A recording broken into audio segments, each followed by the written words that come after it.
મહીસાગરની કરીએ કે જ્યાં નલ સે જલ કૌભાંડમાં તપાસનો ધમધમાટ શરૂ કરવામાં આવ્યો છે। સીઆઈડી ક્રાઇમ બ્રાન્ચ દ્વારા હવે સરપંચ ઉપર તવાઈ બોલાવવામાં આવશે।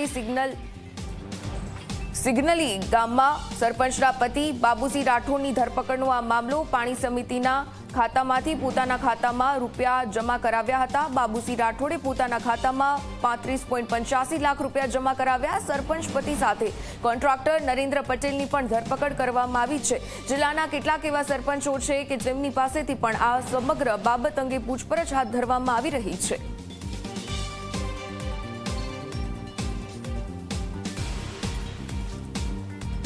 તો સરપંચ પતિ સાથે કોન્ટ્રાક્ટરની ધરપકડનો આ સમગ્ર મામલો સામે આવ્યો છે। જિલ્લાના કેટલાક એવા સરપંચો છે કે જેમની પાસેથી પણ હવે આ પૂછપરછનો મામલો સામે આવ્યો।